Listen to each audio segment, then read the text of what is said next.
ఓం శ్రీ మాత్రే నమః. అందరికీ నమస్కారం అండి. ఈ నెల డిసెంబర్ 20వ తేదీ శనివారం నుండి పుష్యమాసం ప్రారంభమై జనవరి 18వ తేదీ అమావాస్యతో పుష్యమాసం ముగుస్తుంది. శని దేవునికి పరమ పవిత్రమైన మాసం ఈ పుష్యమాసం. శని దేవుని జన్మ నక్షత్రం పుష్యమి నక్షత్రం కాబట్టి ఈ పుష్యమాసంలో శని దేవుని పూజించడం, నవగ్రహాలకు ప్రదక్షిణాలు చేయడం ద్వారా రాబోయే కొత్త సంవత్సరం అంతా మీకు అద్భుతంగా కలిసి వస్తుంది.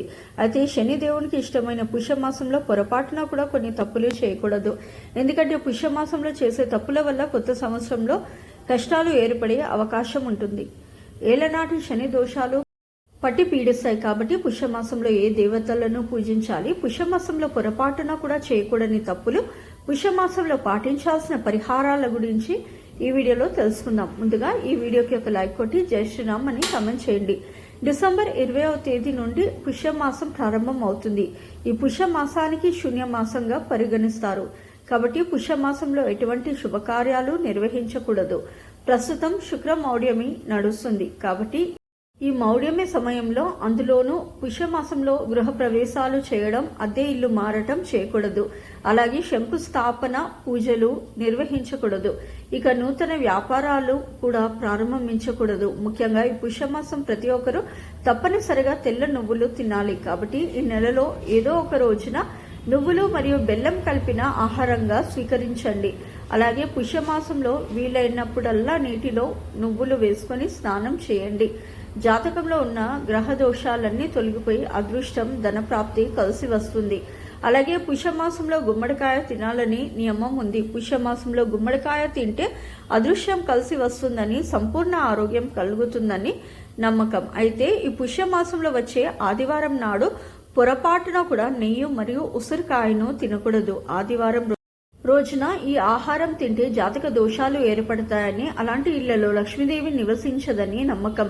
అలాగే పుష్యమాసంలో పొరపాటున కూడా ముల్లంగి దుంపలను తినకూడదు. అదేవిధంగా బంగారం మరియు వెండి వస్తువులను కొనడం మానుకోవాలి. పుష్యమాసంలో బంగారపు ఆభరణాలు కొనకూడదు. అలాగే పుష్యమాసంలో వచ్చే శనివారం నాడు నూనె కొనకూడదు. శనివారం నూనె కొనుగోలు చేస్తే మీ ఇంటికి అప్పుల బాధలు పెరిగిపోతాయి.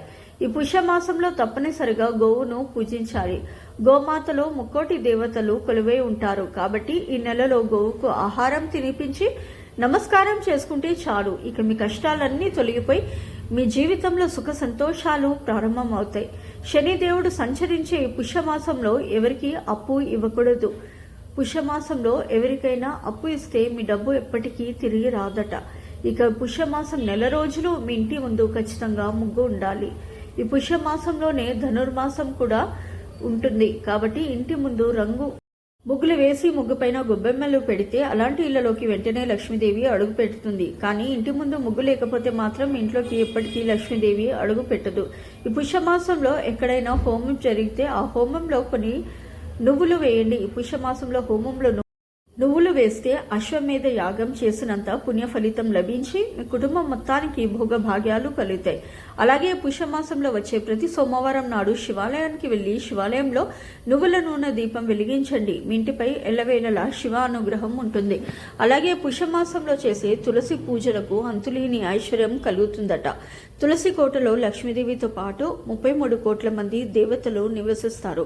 కాబట్టి పుష్యమాసంలో ఉదయాన్నే తులసి కోటకు నీళ్లు పోసి ప్రదక్షిణాలు చేస్తే ముక్కోటి దేవతలు ఎంతో సంతోషించి అష్ట ఐశ్వర్యాలు ప్రసాదిస్తారు. ఇక పుష్యమాసం నెల రోజులు రావి చెట్టులో త్రిమూర్తులు కొలువై ఉంటారట. కాబట్టి ఈ నెలలో తప్పనిసరిగా రావి చెట్టుకు ప్రదక్షిణాలు చేయడం, రావి చెట్టు కింద దీపారాధన చేయడం ద్వారా ఎన్నో శుభ ఫలితాలు కలుగుతాయి. మరి ముఖ్యంగా ఈ పుష్యమాసంలో వచ్చే శనివారం నాడు రావి చెట్టు నీడలో నిలబడినా సరే జాతకంలో ఉన్న దోషాలన్నీ తొలగిపోయి విపరీతమైన అదృష్టం, ఐశ్వర్యం కలిసి వస్తాయట. ఈ పుష్యమాసం నెల రోజులు ఏది చేసినా చేయకపోయినా ప్రతిరోజు ఉదయం స్నానం చేసి ఓం శనీశ్వరాయ నమః అని మంత్రాన్ని 21 సార్లు జపించండి. ప్రతిరోజు ఈ మంత్రాన్ని చదివితే శనిదేవుడు ప్రసన్నుడై సకల ఐశ్వర్యాలను ప్రసాదిస్తాడు. అలాగే పుష్యమాసంలో వచ్చే ప్రతి శనివారం నాడు మీ దగ్గరలో ఉన్న శివాలయానికి వెళ్లి శివాలయంలో ఉన్న నవగ్రహాలకు 9 ప్రదక్షిణ చేస్తే రాబోయే కొత్త సంవత్సరం అంతా డబ్బు కష్టాలు లేకుండా, ఏళ్ళనాటి శని దోషాలు లేకుండా సుఖ సంతోషాలతో జీవిస్తారు. ఇక శుక్రవారం అంటేనే లక్ష్మీదేవిని పూజిస్తాము. అయితే పుష్యమాసంలో ప్రతి శుక్రవారం లక్ష్మీదేవిని పూజించి లక్ష్మీదేవికి 2 ఎండు ఖర్జూరాలను నైవేద్యంగా సమర్పిస్తే కోరిన కోరికలన్నీ త్వరగా నెరవేరుతాయి. అలాగే పుష్యమాసంలో ఇంట్లో దీపారాధన చేసేటప్పుడు ఎరుపు రంగు పుష్పాలతో దేవుణ్ణి పూజించండి. అలాగే పుష్యమాసంలో వచ్చే ప్రతి ఆదివారం నాడు ప్రతి ఒక్కరు తలస్నానం చేసి ఉదయాన్నే సూర్యుడికి ఆర్జ్యం సమర్పించి సూర్య దేవునికి నమస్కారం చేసుకోవాలి. ప్రతి ఆదివారం సూర్య నమస్కారాలు చేస్తే జాతకంలో సూర్యుడు బలపడి ఇక మీకు పట్టిందల్లా బంగారమయం అవుతుంది. అలాగే పుష్యమాసంలో ప్రతి ఒక్కరు గవ్వల పూజ చేయాలని నియమం ఉంది. మీ పూజ గదిలో ఉన్న లక్ష్మీదేవి పటం ముందు కొన్ని గవ్వలు పెట్టి ఆ గవ్వల పైన పసుపు కుంకుమలు చల్లి లక్ష్మీదేవికి పూజ చేయండి. తర్వాత ఈ గవ్వలను తీసి మీ బీరువాలో డబ్బు పెట్టి ప్రదేశంలో పెట్టుకోండి. ఇలా చేయడం ద్వారా మీ ఇంటి ధన ప్రవాహం పెరుగుతుందని, అనవసరపు ఖర్చులన్నీ తగ్గి ఇంటి సంపద పెరుగుతుందని నమ్మకం.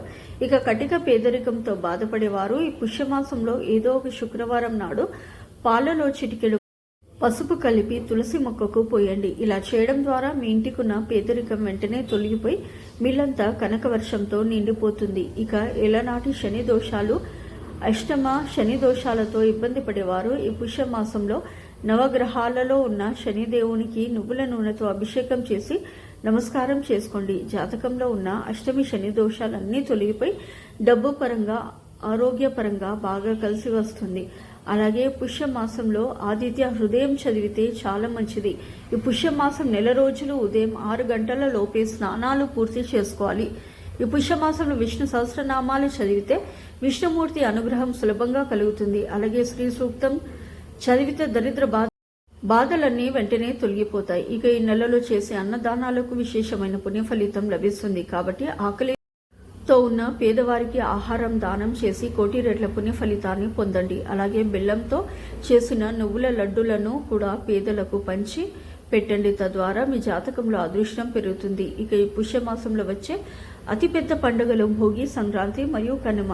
2026వ సంవత్సరంలో జనవరి 14వ తేదీన భోగి, జనవరి 15వ తేదీన మకర సంక్రాంతి, జనవరి 16వ తేదీన కనుమ పండుగ వచ్చింది. భోగి పండుగ నాడు తెల్లవారుజామునే నిద్రలేచి భోగి మంటలు వేయాలి. అలాగే చిన్న పిల్లలకు భోగి పళ్ళు పోయాలి. భోగి రోజున ప్రతి ఒక్కరి శరీరానికి నలుగు పెట్టుకుని తలస్నానం చేయాలి. సంక్రాంతి పండుగ నాడు ఉదయాన్నే స్నానం చేసి సూర్యుడికి ఆర్జ్యం సమర్పించి ఇంటి ముందు ముగ్గులు వేసి గొబ్బెమ్మలు పెట్టాలి. ఇక కనుమ పండుగ నాడు ప్రతి ఒక్కరు గోవును పూజించి నమస్కారం చేసుకోవాలి. కనుమ నాడు దూర ప్రయాణాలు చేయకూడదు. ఇక ఈ పుష్యమాసంలో వచ్చే ఏకాదశిని పుత్రద ఏకాదశి అని అంటారు. ఈ పుత్రద ఏకాదశి నాడు విష్ణుమూర్తిని పూజించి ఉపవాసం ఉంటే పుత్ర సంతానం కలుగుతుందని నమ్మకం.